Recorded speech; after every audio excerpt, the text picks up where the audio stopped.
Sometimes life just vibrates and our minds and hearts vibrate with it. How do you find inner peace, that place of calm and acceptance, when life is pulling you in the other direction? Join us as we welcome Reverend Krista Taves, minister of the Unitarian Church of Quincy, Illinois, for Inner Peace, when outer peace is hard to find. Good morning. Our reading this morning is a poem by Howard Thurman, African-American poet, philosopher, activist, prophet, and preacher. How good it is to center down, to sit quietly and see one's self pass by. The streets of our minds seethe with endless traffic. Our spirits resound with clashings, with noisy silences, while something deep within hungers and thirsts for the still moments and the resting lull. With full intensity we seek, ere the quiet passes, a fresh sense of order in our living, a direction, a strong, sure purpose that will structure our confusion and bring meaning to our chaos. We look at ourselves in this waiting moment, the kinds of people we are. The questions persist. What are we doing with our lives? What are the moments that order our days? What is the end of our doings? Where are we trying to go? Where do we put the emphasis, and where are our values focused? For what end do we make sacrifices? Where is my treasure? And what do I love most in life? What do I hate most in life? And to what am I true? Over and over, the questions beat in upon the waiting moment. As we listen, floating up through all the jangling echoes of our turbulence, there is a sound of another kind, a deeper note, which only the stillness of the heart makes clear. It moves directly to the core of our being. Our questions are answered, our spirits refreshed, and we move back into the traffic of our daily round with the peace of the eternal in our step. How good it is to center down. The words of Howard Thurman. Once upon a time, there was a king who offered a prize to the artist in his kingdom who could paint the best picture of peace. That was what he wanted to see. He was yearning to see that picture. And so across his kingdom, all the artists created their understanding of peace, and the halls of his palace were lined with the paintings, hundreds of them in this beautiful palace, hundreds of pictures of peace. And when all the pictures were there, he walked through his palace and looked at each picture, one by one by one. And there were only two that he really liked, two pictures. One picture was of a calm lake. The lake was a perfect mirror for the towering mountains overhead. Above was a blue sky, perfectly robin's blue sky with white clouds. And all who saw this picture thought that it was the perfect picture of peace. And this is the picture that the king would choose. And then the second picture had rugged and bare mountains and an angry sky from which rain fell and lightning cracked, and down that barren mountain tumbled a powerful, angry, frothing waterfall. And everyone who saw it wondered what the artist could possibly be thinking. But when the king looked closely at the picture, he saw behind the waterfall a tiny bush growing in a crack in the rock. And in that tiny bush, a bird had made its nest and laid her eggs. And in the midst of the angry water and the thunder and the rain and the wind, she sat on her nest of eggs in perfect peace. And that is the picture that the king chose. Because what the king understood is that peace is not something that depends on a serene, perfect environment. Peace can happen anytime, anywhere and in any heart that truly commits to it. Now, I can think of a few moments when I have experienced that picture-perfect peace, a few moments in my life when that picture would have felt real to me. You know, like the last time my 3 brothers and I were in the same room, which was 6 years ago. We're spread across 4 time zones. And we had gotten together for my grandmother's funeral. It was the only thing. She knew what she was doing when she died before Christmas. That is what brought her whole family, all 44 of us, together. And I couldn't stop staring at my brothers. And I couldn't stop staring at my 4 uncles and all my cousins. And I fought the tears when I thought about it too much. That's picture-perfect peace. You know, and then there's moments like a concert where the music lifted me, moved me. It was an outdoor concert, and I looked at the sky and the music were one. And it's like the lilting tune lifted me above the confusion of my conflicted heart. I was in my early 20s. Every heart in your early 20s is conflicted, I think. But it raised me above that. And I had this clear sense of inner peace, and I wished it would never end. Which, of course, it did, because the song came to an end and we all had to go home. But I just remembered. I remembered that feeling, and I yearned for it. And I imagine in my mind that that's what that first picture is like. Those moments where you actually transcend above all the chaos, and it just melts away. And I think these times happen in our lives, but they happen infrequently, which is why they are so precious. But then there's the rest of our lives. The bigger part of our lives, the messier part of our lives, the ordinary part of our lives. And it seems to me like life is actually more often like the second picture. There's always something making life messy. There's always something creating complexity. You know, money, relationships, family, work, health, children, aging, youth, love, the most complex thing of all, the state of the world. You know, there's always something loud. There's something loud in our spirits, loud in our body, loud in dissonance that can become the center of our focus. And that is, I think, why the king, and I'm hoping maybe I would have chosen that picture, because it feels like that's a more realistic way to approach peace. Instead of an escape from all that, peace within all that, because it really can't go away. The complexity doesn't go away. The messiness doesn't go away. So how do we go into that messiness and find a place of peace and renewal and hope and love? It seems to me like we spend a lot of energy trying to understand why things feel so complex and full. And we wonder if this is the normal lot in life or if there is something particular about our time that makes things so complex. One of the things I often hear people say is that things are faster now than they used to be, fuller now than they used to be, more complex, messier. And I've said it myself. And I wonder if one of the reasons we say this is that we're trying to justify why our lives feel so full, that we have to somehow make it special, unusual, unique for our time. And maybe that gives us a reason to kind of not feel so bad about how hard it is to manage all that complexity sometime. We have to make it special somehow. And so we yearn nostalgically for past times when things seem simpler. Christmas is a perfect example. You know, all that Norman Rockwell stuff that we see and that we try to recreate for ourselves every year, as if somehow things were more quiet and more peaceful back in those times. And I actually don't buy it. I don't think our life is more complex now than it used to be. I don't think things are actually faster than they used to be. I think that we've always had these struggles, and that every generation has to find a new way to engage in that. You know, people in every time have struggled with how to meet the demands of our lives while holding to something that is solid and dependable. I think of the Buddha making his way out into the suffering of the world.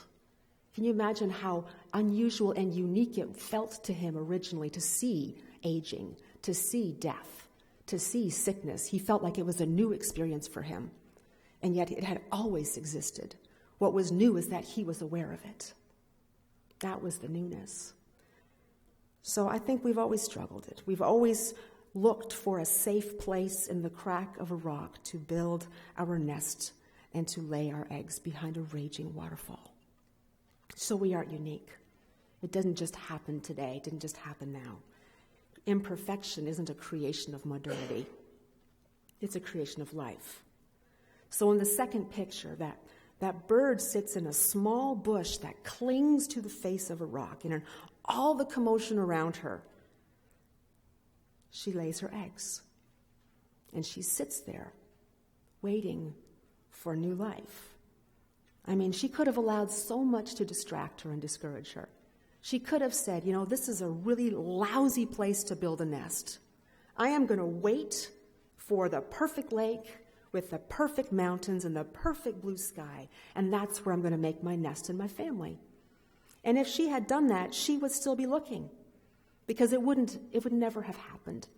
She would never have done that, she would never have engaged with life, and there would be no new life. There would be no nest of eggs for the future.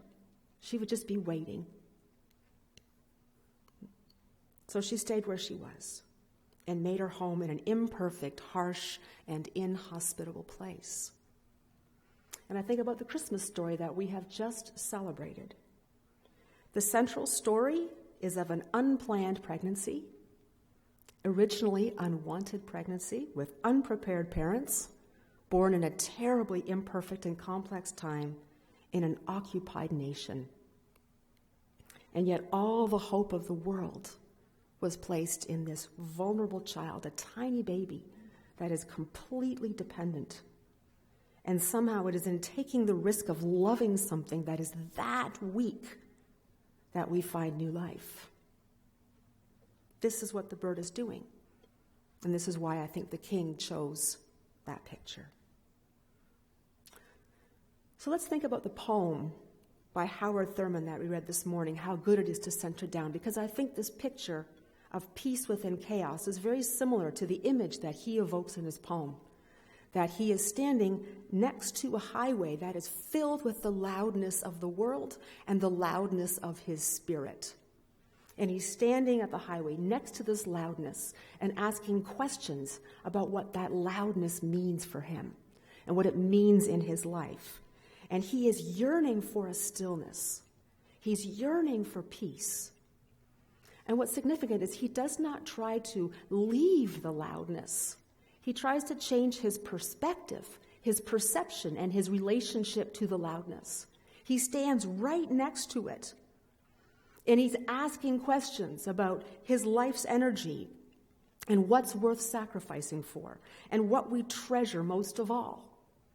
And what he says is, as we listen, he writes, floating up through all the jangling echoes of our turbulence is a sound of another kind, a deeper note, which only the stillness of the heart makes clear. It moves directly to the core. And what Thurman is talking about is how to listen to the inner voice, and in that listening to find peace by sifting through the meaning of the noise in our minds.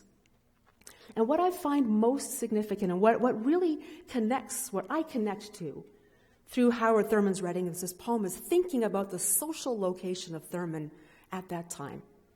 He was a black man living in the Jim Crow era. So you know that a lot of the loudness he is talking about is a loudness that was imposed upon him. A loudness that was imposed upon his ability to speak, his ability to move through his country, his ability to be a human being, to live where he could live, to marry who he was allowed to marry. A lot of that loudness was imposed on him in a Jim Crow society. And yet what he recognized is that all that oppression had found a place in his heart. So the loudness was no longer just coming from outside him. It had found a place to anchor in his psyche and in his spirit. So he had internalized that oppressive loudness and had to find his own relationship to it. And what he realized is he could not stop the loudness. He had to build a new relationship to that loudness so that he could find hope, so that he could connect to love, and so that he could connect to possibility. And I think about what has happened in our state in the last year and several months. I live in St. Louis, and I participated in the Ferguson uprising. And you all, you guys made news this year with what happened at Mizzou. And in fact, many of those who are studying the Black Lives Matter say that what happened here at Mizzou was a turning point. It was another ratcheting up of the movement and giving it new energy and new strength and new momentum. So really what's happened in our two cities have been game changers. We have not only we have moved from feeling oppressed and closed in by the racism in our state to taking that dissonance and that loudness of hatred and racism, and we are talking to it in a new way. And so we are becoming a voice we are becoming like a tree that has taken root in a crack in the rock behind an inhospitable waterfall. That's what we have done. I could just cry. This is what we are doing. We are in a moment in history where we have changed the conversation. We have changed the narrative so that loudness has a different kind of power. At least I hope so. I really, really hope so. And so that is why I gravitate to a poem like Howard Thurman's, because he's talking not just to the dissonance in his time, but our time as well. And that dissonance affects those of us who are white when we allow it, when we can step outside of that loudness and recognize that we are also on the side of that highway. We have created that highway through our privilege, and now we have to create a new relationship to that highway by recognizing that privilege and making new choices about it and what we do with it. So, I think we're creating a new kind of loudness that I really, really like. And it's up to us to make sure that as we change the narrative around the loudness, that we also do so in a way that we are the messengers of peace. And that comes from a peace within, listening to the voice within, so that we ensure we are, in fact, changing the narrative, not contributing to the oppression that created that other loudness that steals hearts and souls and spirits and bodies from us.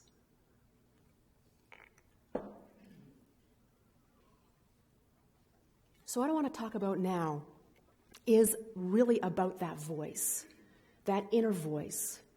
Because if we are going to be warriors of the Spirit in this second civil rights movement of our time, we have to be very conscious of how we listen to the inner voice.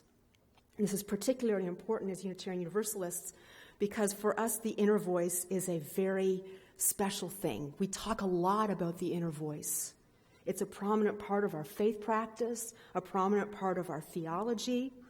And our faith tradition offers a way of learning how to hear our inner voice, learning how to interpret our inner voice, and learning how to act on our inner voice with the hope and faith that we can be ambassadors of healing and wholeness in a very, very loud world.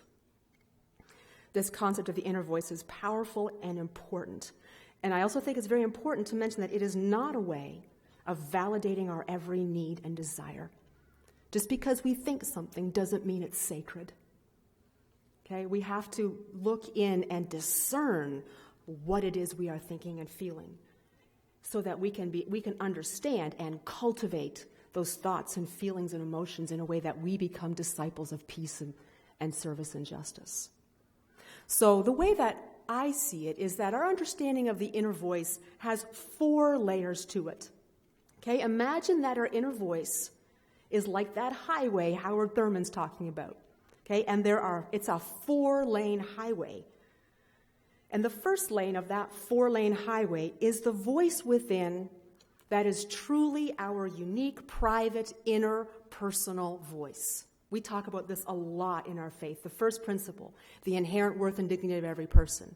It's talking about that inner voice that is unique and that is like no one else's voice. No one else's. That's one voice. That's one lane of the 4-lane highway of our inner voice. It's one aspect of it. Okay, the second lane is that aspect of our inner voice that is part of the larger communal human voice of generations, where we hear the echo of every human experience, emotion, and yearning that has ever been. And we become its bearers for the limited time that we are on earth. So what this means is that every experience we have, and our interpretation of it, has been experienced by the entirety of the human race. When we feel these emotions and thoughts and inspirations, we join the human race from which we are born and from which we will die. And when we die, it is carried on by those who follow us. So when we listen to that lane of the inner voice highway, we are connecting to the entirety of human experience, from ancient times to now. Then there's the third lane. The third lane of that highway is that part of our inner voice that is a pathway from the entire natural world yearning to live into the complete fullness of our being. Our inner voice is a manifestation of the same energy that is in the seed that sprouts when it hits the earth, the water that flows from its source, the salmon that swims upstream, the flower that blooms magnificently. This is the voice that emerges from our affirmation of the seventh principle, that we are part of the interdependent web of all existence. We are a creation of the earth, and the energies of the earth move through us. And listening to that inner voice is listening to the whole magnificence of creation. So far we have 3 lanes. We have the unique inner voice that is like no one else's. We have the lane that is holding every element of the human experience. And then we have that lane that holds all of creation. And then there's the 4th lane. And that's the holy, or the mystical union, or the God of your understanding that runs through and holds the other lanes in connection to each other. It is the lane of covenant. It's the lane of the promises that we make to each other. We are a promise-making, promise-breaking, promise-remaking people. So that's the 4th lane. In Unitarian Universalism, we say there is a spark of the divine in every person. And when you listen to that inner voice, you are connecting to the voice of the holy itself, however you define the holy. And I know we do in many different ways because we practice different spiritual paths. But when you center down into that voice, it is the infinite and the timeless speaking through you. Okay, so those are the 4 lanes of your inner voice: the self, all of humanity, all of creation, and the mystical union of all things. And they all speak to each other, and they all hold each other in a web of shared meaning and power. And this is why in our faith tradition we pay so much attention to that deep listening. And our call is to learn how to hear that inner voice, to cultivate a deep sense of reverence for all the different lanes that we are hearing, because are not inner voices sometimes in disagreement with each other? The loudness from those 4 lanes and the creativity that is inspired within us from their intersection with each other, that is the creation. That's the site of ongoing revelation. We say that we are a faith of ongoing revelation. Revelation is not sealed. It is not even sealed in our spirits. It is constantly fulminating. We're constantly looking for the ways of taking that life energy, growing a tree in a crack of a rock with the skies thundering overhead, and laying our eggs, whatever they may look like, in our sense of covenant with all things. That's who we are as a people. So this is my question for you. Thinking about all the things that have happened in our state, thinking of the things that have happened in your life, thinking of the things that you have seen percolating in this really loud world, exceedingly loud. What is the loudest thing that you need to listen to right now? What is it saying? Where is the dissonance that you are experiencing in your own psyche in this turning of the year? And what's that dissonance saying to you? What choices are you making about it? Because in that engagement, you are encountering the holy. And when you listen to all that craziness, and it's awesome craziness, I mean, it's really awesome. And then you are in community with each other, and we all bring that together. Yes, it's messy. Yes, sometimes it's really, really uncomfortable. But sometimes it's also nourishing and it's hope-filled. And it is how new life happens. And it is how, for us, this is how resurrection happens. That is resurrection. So this morning, and as we approach the turning of the year, let us honor those loud places where the sky is gray and the wind is cold, because they are gates into the holy, and new life springs from the rock. They are the presence of the divine in the messiness of life, and they offer new life. Always new life. May the spirit of the ages be with you and yours. Amen, and blessed be. Thank you.